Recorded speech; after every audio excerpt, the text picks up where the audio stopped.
Здравствуйте, меня зовут Катя, добро пожаловать на мой канал.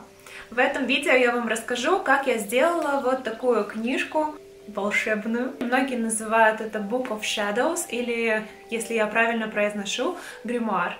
Это книжка, куда обычно волшебники записывают свои разные заклинания или записывают разные заметки. А в моем случае я решила сделать эту книгу, чтобы записывать туда разные травы, их свойства, ну, типа как гербология. И плюс ко всему хочу записывать значения рун и разные знаки, амулеты скандинавские. Я ее сделала полностью сама, но, наверное, это видно. Если вам интересно, давайте оставайтесь со мной, и я вам расскажу поэтапно, что я делала. В первую очередь в книге должны быть красивые листы, по-моему, и поэтому я решила каждый листочек поштучно окунать в заварку чая, потом сушить его, чтобы он получался вот такой немножко в старинном стиле, чтобы он хрустел очень приятно, когда открываешь книгу, и чтобы на нем был такой интересный разный узор. Кстати, вначале я попробовала это делать с кофе, но с кофе не было такого эффекта, которого я хотела, хотя пахло все очень круто, так как мне нравится, потому что вообще в жизни я кофе люблю больше, чем чай. У меня получилось примерно столько листиков, и сейчас я буду прошивать вот здесь. Закончила с прошиванием моих листочков, и я их сшивала по 4 в серединке. У меня получилось 1, 2, 3, 4, 5, 6, 7, 8 обычных сетов по 4 листка, а также необычных 3. Дело в том, что я купила в магазине такую прикольную бумагу. Мне кажется, она идеально подойдет для начала книги, для конца, а также она будет делать мне раздел в серединке.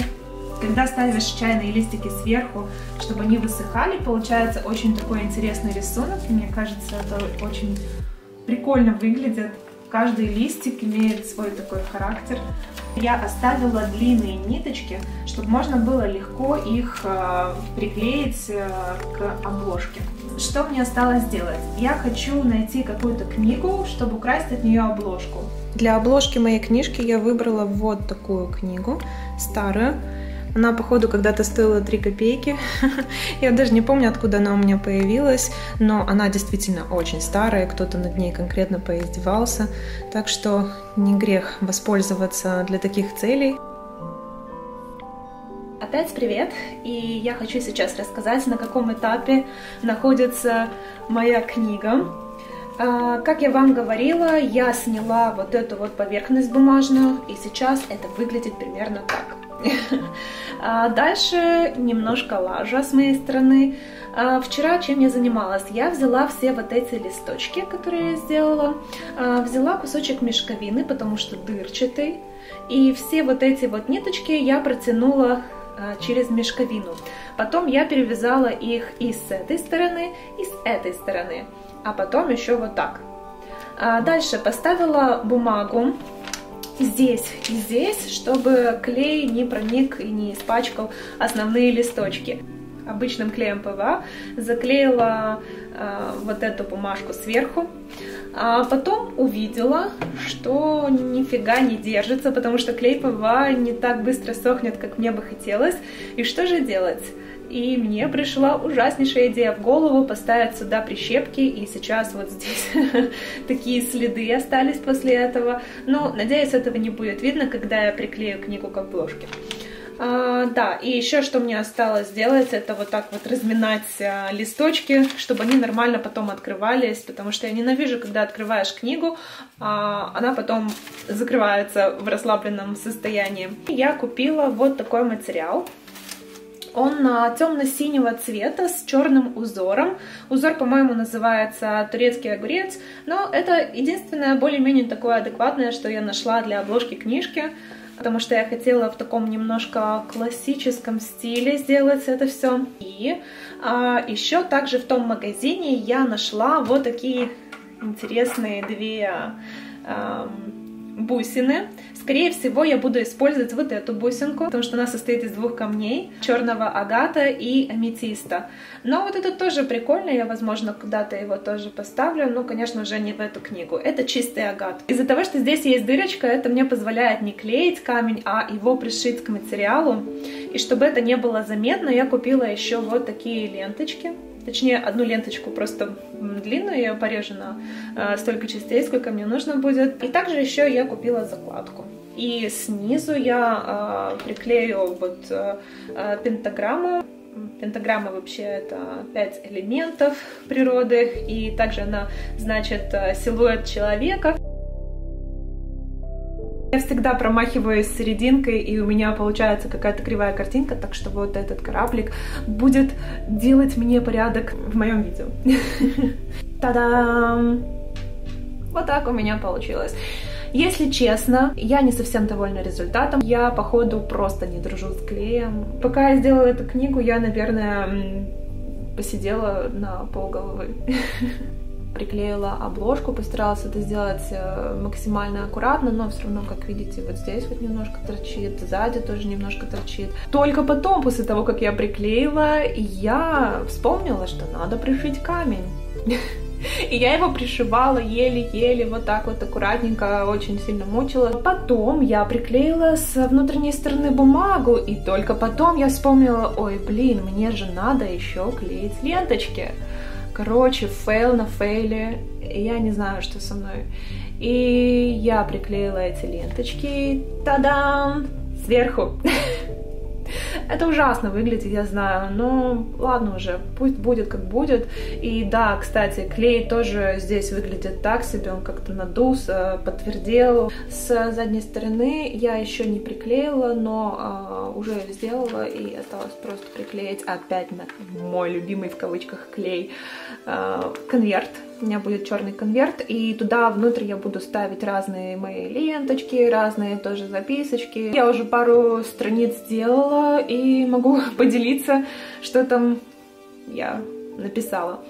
Да, вот в начале еще эта закладка, которой я, наверное, горжусь больше всего из этой книжки, потому что она получилась более-менее аккуратная, и мне, в общем, никаких претензий к ней нет. Вот эта первая страница, как видите, получилась так себе, и поэтому я решила поставить сверху, распечатать на листке, который я раньше хотела поставить сюда, но нашла более-менее подходящий лист. И, короче, на этом я распечатала классную картинку, которая мне понравилась. Это дерево Альтерсил. Викинги верили, что на нем живут боги, и туда человек попадает после смерти. Короче, священное их дерево. И вообще очень классный рисунок. Здесь все прям очень красиво описано. Вот где Асгард и Мидгард. И картинка такая подходящая для моего черно-белого принтера. То, что нужно, короче. Нормально. Мне нравится, что она украшает страницы моей книги.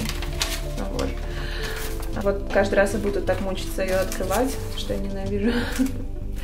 Идет следующая, немножко покоцанная такая вот легенькая бумажка. И My Book of Shadows.